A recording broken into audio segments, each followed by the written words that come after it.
Olá, bem-vindo você, meu querido amigo aluno, bem-vinda você também, minha querida amiga aluna. Vamos dar prosseguimento ao nosso módulo de criptografia e afins, dessa vez com o assunto de certificação digital.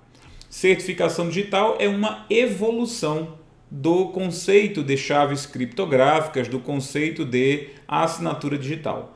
Então, a gente vai nessa aula rememorar alguns conceitos sobre chaves o suficiente para poder entender a criptografia ou entender a certificação digital em si, ok?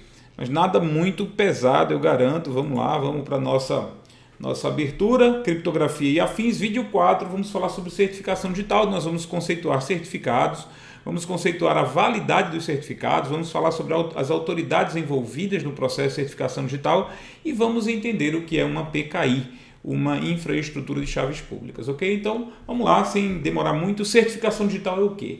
Eu carinhosamente chamo a certificação digital de institucionalização das chaves de criptografia.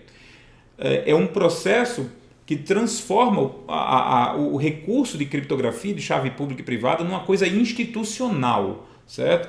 Então, um certificado digital, essa expressão certificado digital, ela decorre, ela descreve um documento. É um documento digital, tá? Que é emitido por uma entidade certificadora e que ele serve para validar, para autenticar a chave pública de um usuário, certo?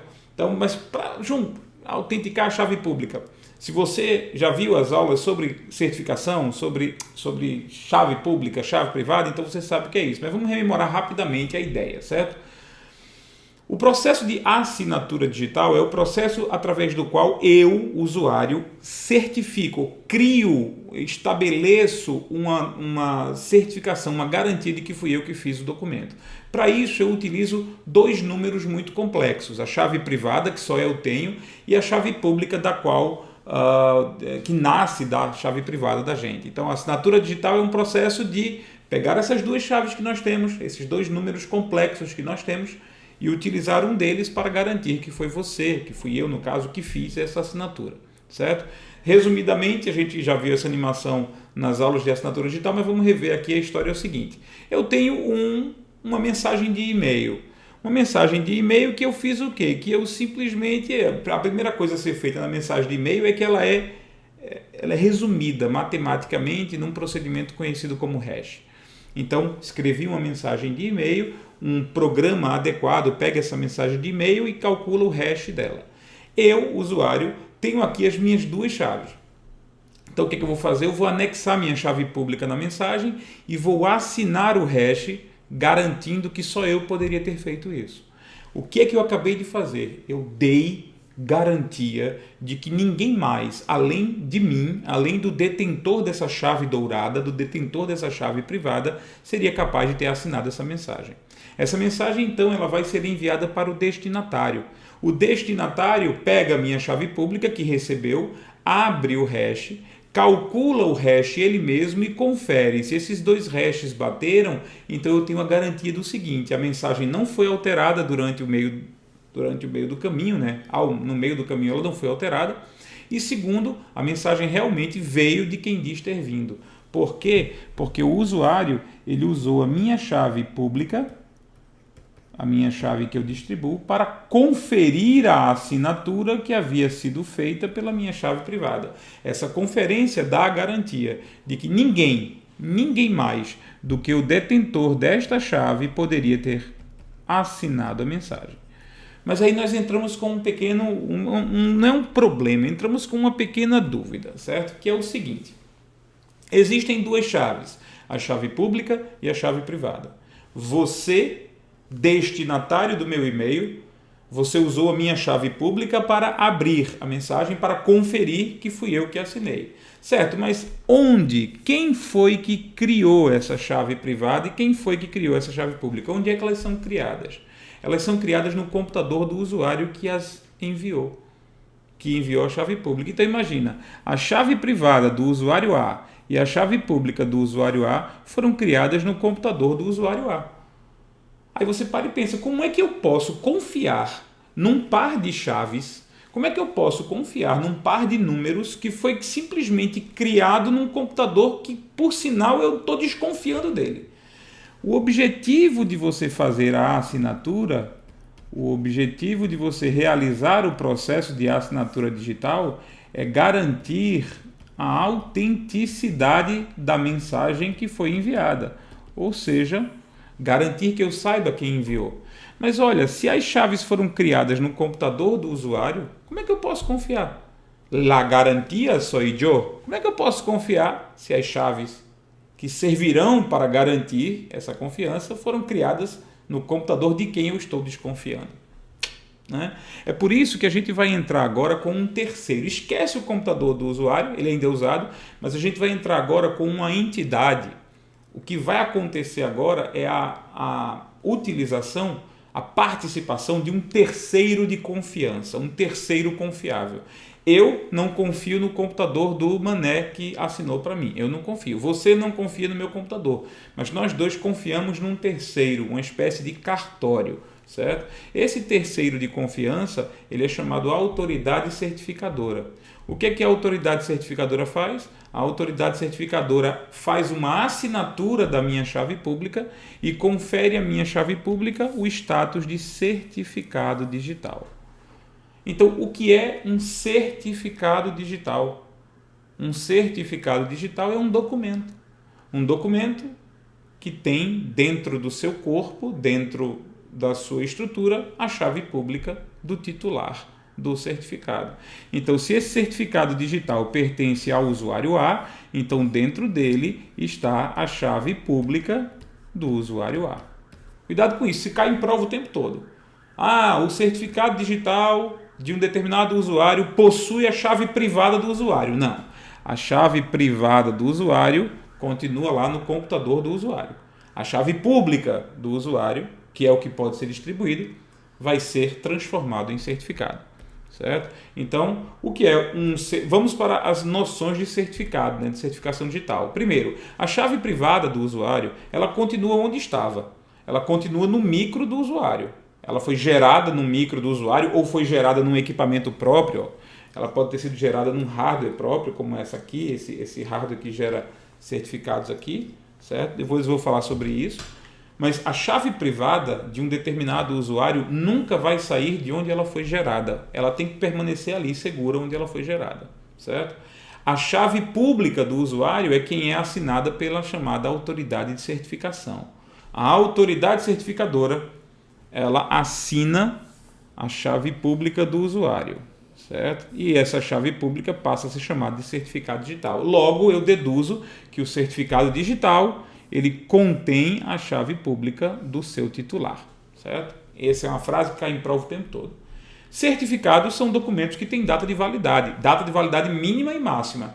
Eles só podem ser usados a partir de uma determinada data e até uma outra determinada data, certo? Certificados podem ser revogados. Eu, titular do meu certificado, posso entrar em contato com a autoridade certificadora e dizer: revogue meu certificado, eu não quero mais usá-lo, eu quero inutilizá-lo. E aí ele vai ser revogado para sempre. Ele nunca mais vai poder ser utilizado.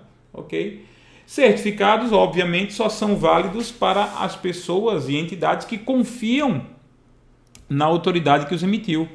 Então, se eu não confio numa determinada autoridade certificadora, como é que eu vou confiar num certificado que ela emitiu? Concorda?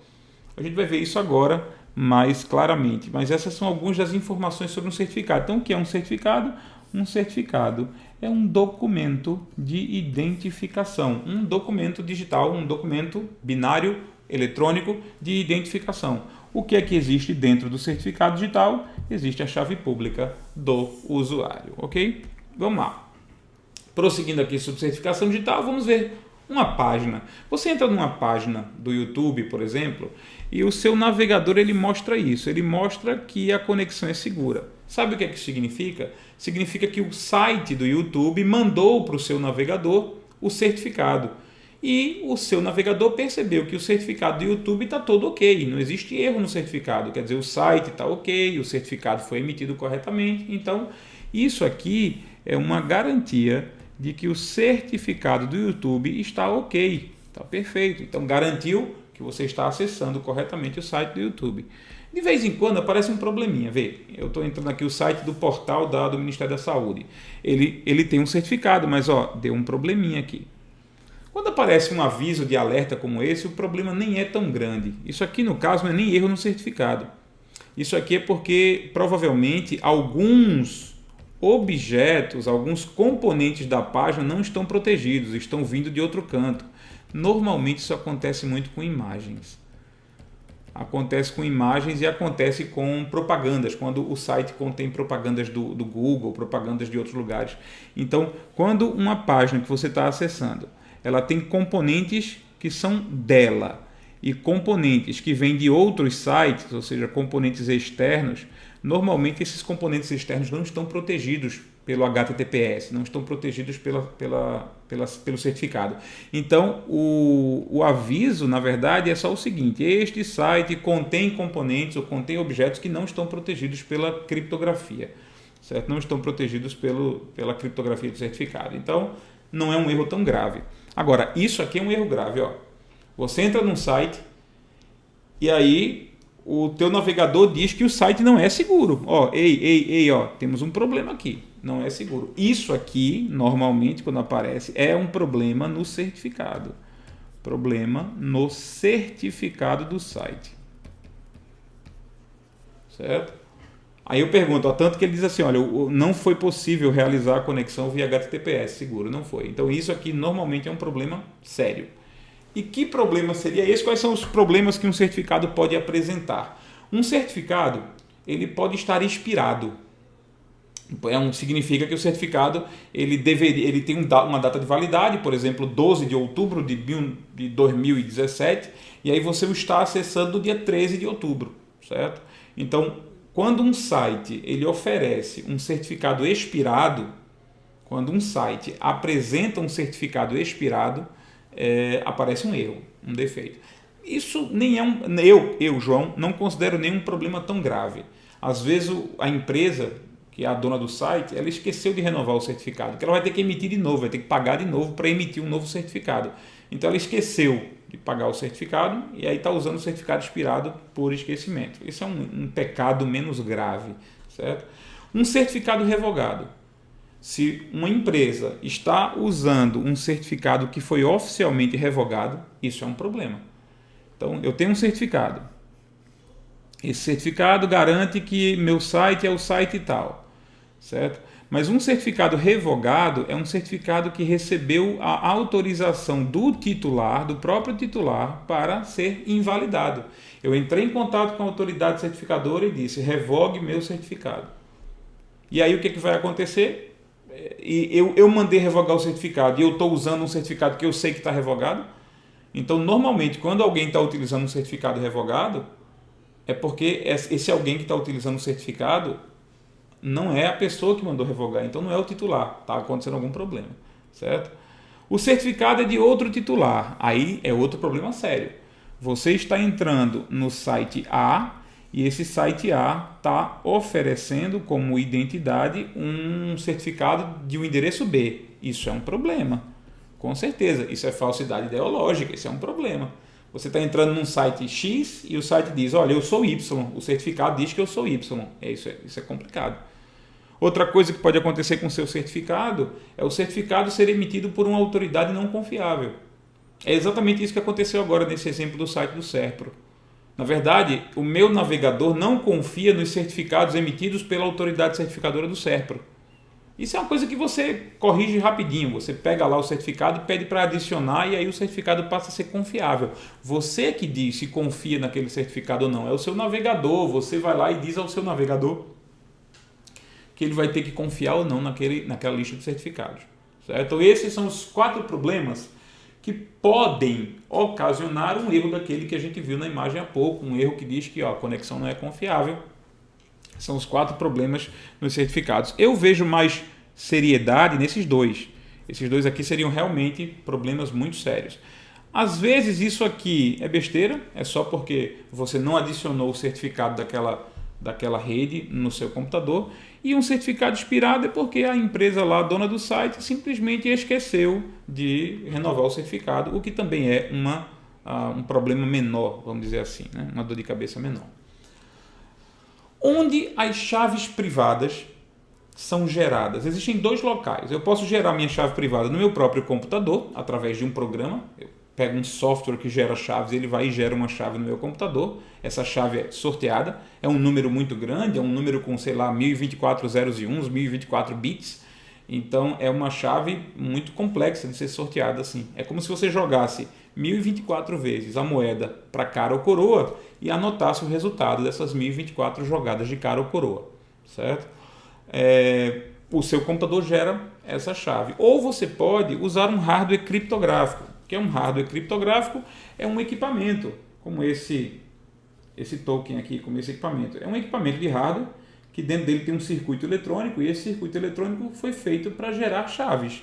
Ele foi feito para criar chaves privadas e públicas. No Brasil se usa muito dois tipos de hardware criptográfico. O token, que é o hardware que você coloca numa porta USB como se fosse um pendrive, e um cartão, um smart card. Então o que você tem aqui dentro, você tem circuitos eletrônicos que têm a função de gerar e armazenar chaves, ok? Gerar e armazenar chaves. Tanto aqui quanto aqui no seu token, você tem o poder de gerar e armazenar chaves. A vantagem do token é que você pode conectar ele direto na porta USB.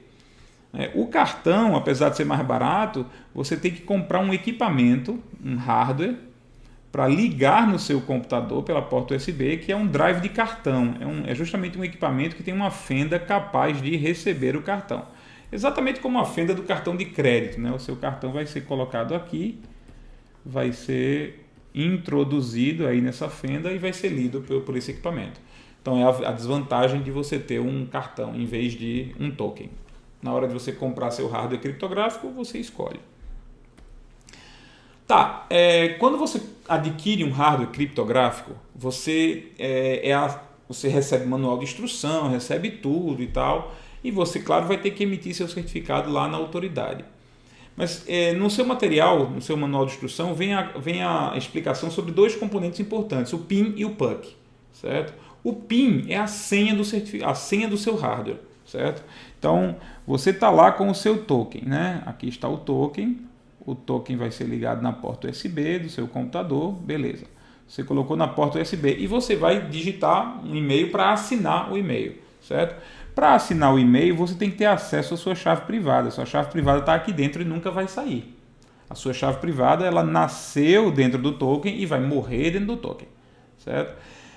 Para você usar, sempre que você quiser usar a sua chave privada, toda vez que você for assinar uma mensagem, você vai estar usando sua chave privada. Toda vez que você for usar a sua chave privada, você vai ter que dizer qual é essa senha. Então, o PIN, ou número de identificação pessoal, certo? Que não é necessariamente um número, pode ser letras também, Pode ser letras. Então, o PIN é a senha que te dá acesso a usar a chave. A senha que te dá acesso. Botou o certificado lá na USB, assinou uma mensagem, quero usar uma chave privada, quero assinar a mensagem, você vai usar a chave privada. Vai usar a chave privada, o que vai acontecer? O seu PIN vai ser pedido a sua senha. Se você errar essa senha algumas vezes, normalmente no Brasil, 10 vezes. Se você errar essa senha, ela fica travada e você não pode mais utilizá-la. Já que você não pode mais utilizá-la, você vai ter que desbloqueá-la usando o PUC. Então, o PUC significa a chave de desbloqueio do PIN, certo? É um código que é usado para você desbloquear o PIN para poder voltar a utilizar a sua chave privada. Se você perdeu o PIN e se você não sabe qual é o PUC, você perdeu sua chave privada. Se você perdeu sua chave privada, você nunca mais vai poder usá-la. Se você nunca mais puder usá-la, você vai ter que emitir outra chave privada se quiser começar a assinar de novo, mas é outra chave que você vai ter que pedir para ser gerada, certo? Não esquece que a chave privada é o segredo da jogada, certo? A chave privada não pode cair em mãos erradas. Se uma pessoa sabe o teu PIN, ela consegue usar a tua chave privada. Essa pessoa pode assinar coisas por você. Ela pode assinar e-mails por você, ela pode assinar documentos por você, ela pode assinar autos de infração por você, ela pode assinar o que for. Se ela tiver acesso ao seu PIN, ela tem acesso à sua chave privada. Se ela tem acesso à sua chave privada, ela pode assinar as coisas por você. E agora, como o certificado digital tem validade jurídica, vai ser irrefutável. Você não vai poder dizer não fui eu que fiz, ou você vai ter que assumir a responsabilidade de alguém ter feito isso usando a sua chave privada, certo? Então cuidado, por favor, tá? Agora não confundamos, o que eu vou mostrar agora é PKI. Não tem nada a ver com PIN nem com PUC, embora seja uma sigla, comece com P e tenha 3 letras, certo? Então PKI significa Infraestrutura de Chaves Públicas. Ela pode ser traduzida para o português como ICP. Uma infraestrutura de chaves públicas é uma iniciativa pública ou privada, é um grupo de órgãos, é um grupo de entidades que tem o objetivo de manter uma estrutura de chaves públicas, manter uma estrutura de certificação digital. Então eu chamo carinhosamente de rede de confiança. Uma PKI é uma rede de confiança. É uma rede de entidades que seguem à risca os mesmos padrões e diretrizes para a emissão de certificados. Então, a função de uma PKI é definir um conjunto de normas, práticas e diretrizes a serem adotados por todos os componentes da rede. Então, uma vez que uma entidade, o comitê gestor dessa entidade define quais são as regras, quais são as normas, quais são os tamanhos das chaves, quais são os algoritmos, quais são os programas a serem utilizados, uma vez que isso acontece, essas definições são criadas, certo? Todos os componentes da rede seguem as mesmas normas, então todos os componentes da rede se confiam uns nos outros, certo? Confiam uns nos outros. O governo federal tem a sua própria PKI, que é chamada ICP Brasil, Infraestrutura de Chave Pública Brasileira, certo? Então vamos lá, vamos conhecer um pouco dos componentes de uma PKI. Toda PKI, toda rede de confiança, ela tem uma autoridade certificadora raiz, uma autoridade certificadora principal, certo? Essa autoridade certificadora emite e assina os certificados das autoridades certificadoras intermediárias. Então, a função da autoridade certificadora raiz é delegar o direito de emitir certificados para outras entidades. E essas outras entidades, elas têm subordinadas a elas as chamadas autoridades de registro, autoridades registradoras ou autoridades de registro. São os componentes básicos de uma PKI, de uma infraestrutura de chaves públicas, ok? Vamos conhecer esses componentes. A autoridade certificadora raiz é a fonte da confiança da PKI. É ela que gerencia as normas, é ela que aplica as normas, é ela que audita as normas para toda a PKI, toda a rede, certo? Então, olha só que engraçado. A autoridade certificadora raiz, ela assina o seu próprio certificado. Então, se cair na prova, é correto afirmar que o certificado da autoridade certificadora raiz é autoassinado, correto? O certificado que diz que ela é a autoridade certificadora raiz é assinado por ela mesma. Ela, a autoridade certificadora raiz, assina os certificados das outras autoridades certificadoras. Então, qualquer outra autoridade certificadora intermediária, ela tem seu certificado assinado, seu poder de trabalhar, seu poder de assinar é delegado pela autoridade certificadora raiz. Agora, a autoridade certificadora raiz não assina certificados de usuários. Um usuário como eu, um usuário como você, não tem seu certificado emitido por uma autoridade certificadora raiz. A autoridade certificadora raiz está por cima da carne seca, acima do bem e do mal, não se mistura com essa gentalha, ok? E uma coisa que é bom saber também é que a autoridade certificadora raiz é quem emite a lista de certificados revogados. Então, existe uma lista de certificados revogados, que no inglês pode ser Certified, CRL, Revocate Certificate List, o RCL, eu acho que é CRL que está aqui, certo? No inglês. Então, a lista de certificados revogados é uma lista que vai ficar eternamente registrada com os números dos certificados que foram revogados. Eu vou lá e digo, revoguei certificado. Aí o número do certificado, XYZW, o número do certificado, entra nessa lista e nunca mais vai sair dessa lista. Certo? Para dar certeza de que ninguém nunca mais vai usar aquele certificado. Certo? Sem que se saiba que a lista do certificado existe. Certo? Ele está lá na lista. Vocês lembram? Talvez vocês não lembrem. Na época que os cartões de crédito não eram online, você entregava o seu cartão de crédito numa loja, e aí o cara da loja tirava uma espécie de, parecia uma lista telefônica enorme, ia lá procurar o número do cartão para saber se o cartão estava válido ainda ou não. Era um processo manual, o cartão de crédito, né? Não era online. Então, o caso da certificadora é isso. Quando você entra no site e o site manda um certificado para você, o teu navegador vai procurar na LCR, na lista de certificados revogados, para saber se o certificado está revogado ou não. E quem tem a obrigação de emitir e publicar essa lista é a autoridade certificadora raiz. Okay? Existem também as autoridades certificadoras intermediárias, que são aquelas que assinam certificados de usuários. Pessoas físicas, jurídicas, sites, são os usuários do sistema da PKI e esses certificados são emitidos pela autoridade certificadora intermediária. Okay? E também existem as ARs, ou autoridades de registro. As autoridades de registro não emitem, não assinam, não revogam qualquer certificado. A autoridade de registro não assina, não emite, não revoga certificado. A autoridade de registro apenas atende o usuário, certo? Ela atende o usuário, ela faz a verificação presencial do usuário, se for necessário. Você vai ter que ir numa AR, pedir para emitir um certificado. Então eles vão ver quais são as documentações que você levou, o que é necessário, o pagamento. Você garantiu que fez tudo o que era para fazer, aí a autoridade de registro ela passa a solicitação de emissão para a autoridade certificadora. A autoridade certificadora então emite o teu certificado, ok? É como se a autoridade de registro fosse uma concessionária de carro. Não é a concessionária que fabrica o carro.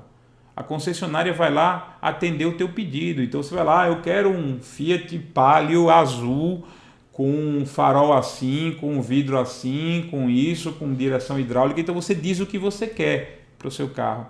Esse pedido é passado para a fábrica. A fábrica vai levar uns 30 dias, 60 dias para te devolver o carro do jeito como você quer, se você for pedir assim, ok? Portanto, a autoridade de registro é uma concessionária, mas o certificado é fabricado na autoridade certificadora, ok? A nossa ICP Brasil, como é que ela funciona? Nossa ICP Brasil, ela tem como autoridade certificadora raiz o Instituto Nacional de Tecnologia da Informação, o ITI. O ITI é a autoridade certificadora raiz da ICP Brasil. Todas as normas da ICP Brasil, todas as diretrizes da ICP Brasil, todas as regras foram escritas e são auditadas pelo ITI, certo? O ITI emitiu certificados para algumas autoridades certificadoras, Serasa Experian, Caixa Econômica Federal, Bradesco, CertiSign, são empresas, são entidades que atuam como autoridades certificadoras. Então eu posso pedir um certificado emitido pela Receita Federal. Eu posso, embora eu não tenha colocado a Receita Federal aqui, eu posso pedir um certificado emitido pela CertiSign, pelo Bradesco, pela Caixa Econômica Federal. São autoridades certificadoras. E abaixo delas existem as autoridades de registro, que são empresas públicas e privadas, normalmente privadas, que atuam como autoridades de registro, autoridades para receber o usuário presencialmente. Essas empresas, minha gente, essas empresas elas não precisam nem ter uma sede muito grande, basta uma sala, mais um laptop é o suficiente para você atuar como autoridade de registro. Uma sala e um laptop.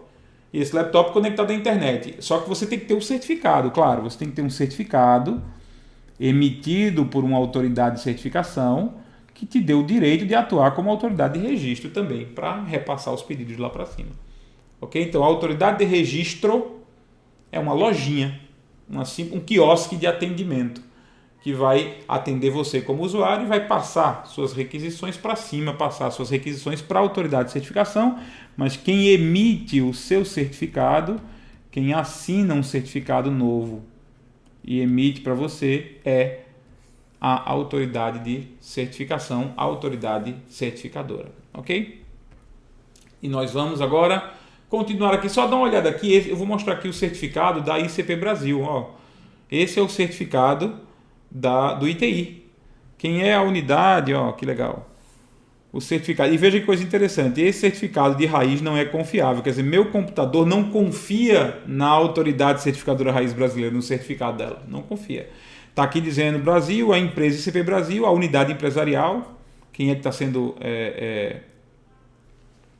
sendo certificado por esse certificado. País, Brasil, empresa, quem foi que emitiu o certificado? Tá, ó, o mesmo que emitiu o certificado é para quem o certificado foi emitido. Daí a razão de dizer que o certificado é autoassinado. O certificado da autoridade certificadora raiz é assinado por ela mesma, certo? Vamos continuar a analisar aqui o certificado. Ó. Mais para baixo, nós temos que esse certificado ele não pode ser válido antes de 2 de março de 2016 e não pode ser válido após 2 de março de 2029. Quer dizer, a data de validade desse certificado é 2029.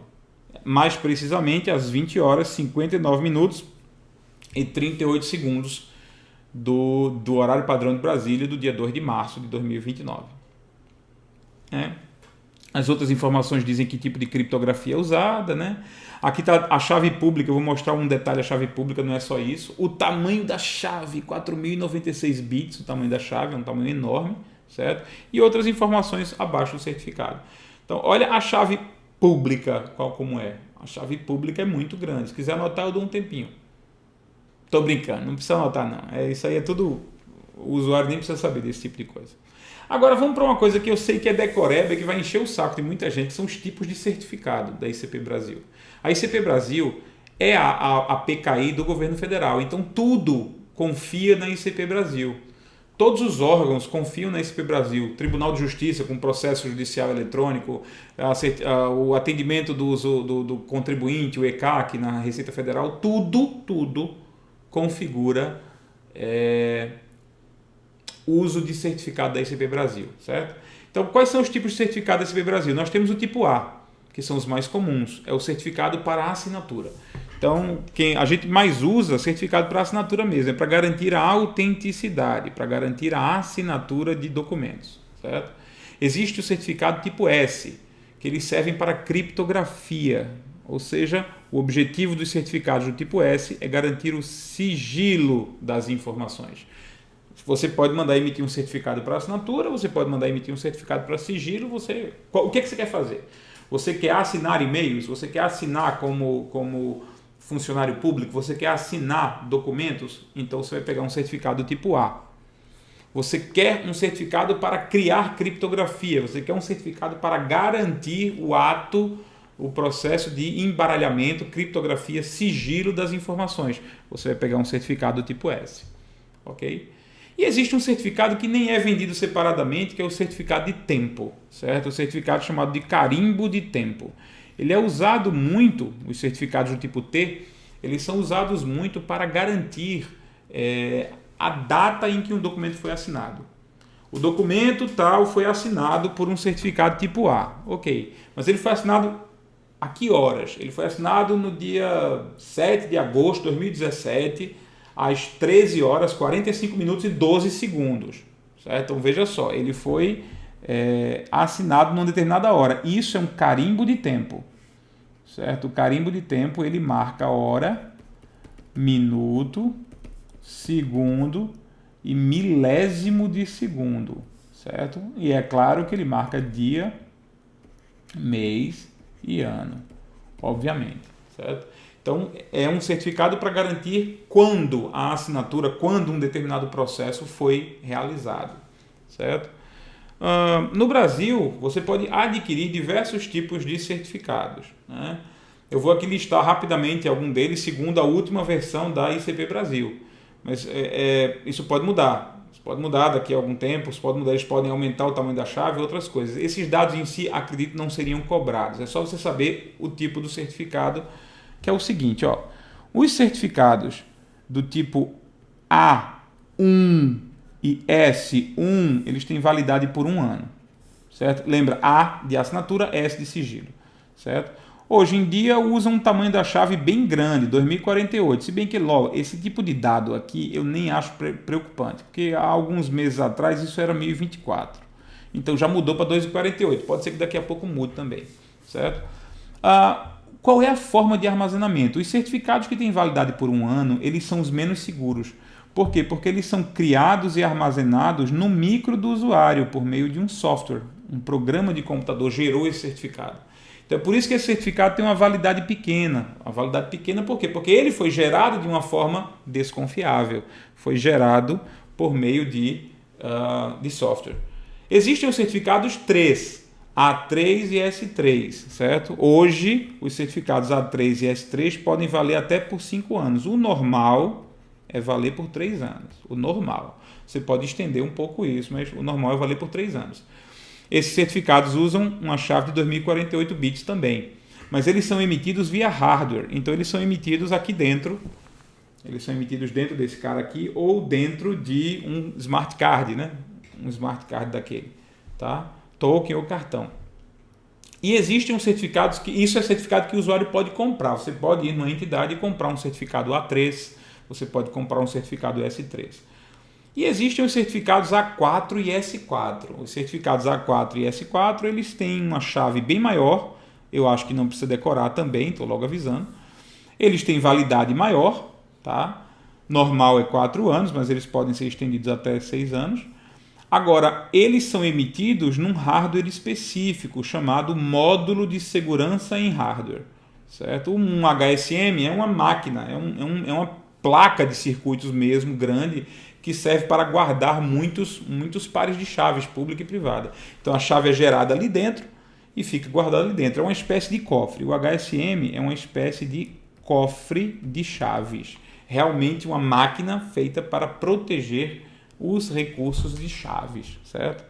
Então, assim, é um certificado que você não pode emitir para você, porque você não vai ter um desse ligado ao seu computador. Normalmente, esses certificados, eles são usados por entidades que guardam chaves. Então, entidades que guardam chaves, como, por exemplo, autoridades certificadoras. Autoridades certificadoras precisam guardar as chaves, precisam ter um sistema de guarda de chaves. Imagina que uma entidade como um Tribunal de Justiça quer que todos os e-mails que trafegam no e-mail institucional sejam assinados. Então, o Tribunal de Justiça vai ter que comprar um cara desse, o Tribunal de Justiça vai comprar um cara desse, um HSM, e vai guardar os pares de chaves de todos os seus servidores públicos, de todos os seus usuários aqui dentro. Então, eu vou ter aqui uma coleção de chaves privadas e públicas registradas devidamente dentro do HSM do tribunal, ok? Com isso, a gente vai para mais o quê? Né? Já vimos alguns detalhes aqui, mas vamos para mais o quê? Quais são os certificados usados no Brasil, na ICP Brasil? Nós temos o CPF eletrônico, que é usado perante a Receita Federal, né, para o sistema de atendimento da Receita Federal, que é o ECAC. Nós temos o CNPJ eletrônico, também, só que para representar, para autenticar contribuintes pessoas jurídicas, e nós temos a OAB eletrônica. A OAB eletrônica é um exemplo, é justamente esse cartão Smart Card com a tua foto, advogado, né? O advogado tem uma OAB que é um Smart Card, ele ganha senha, ganha PIN, ganha PUC também, certo? Para poder o quê? Para poder assinar as petições, as peças num PJE, num processo judicial eletrônico. Então, não são todos os tribunais que aceitam ainda hoje, ainda precisa mudar a tecnologia para eles, mas você quer dar entrada com processo judicial eletrônico, você dá entrada lá, tudo digital, e usa a sua OAB eletrônica para assinar o documento, ok? É isso, com isso a gente estendeu um pouquinho, 38 minutos já de aula, né? É bem grandinho a nossa aula, mas era tudo sobre certificação digital que era preciso ver. Leia o seu material, no material de apoio, por sinal, você tem aí à sua disposição o quê? O capítulo de criptografia e afins, você tem certificação digital, ok? E você vai tentar responder as questões propostas 7 a 9, tá? Então é basicamente isso. Com isso a gente encerra esse assunto, o módulo de criptografia com certificação digital. Tá? Muito obrigado pela sua atenção. A gente se vê, tente ler o material, responder as questões e boa sorte quando for fazer a sua prova.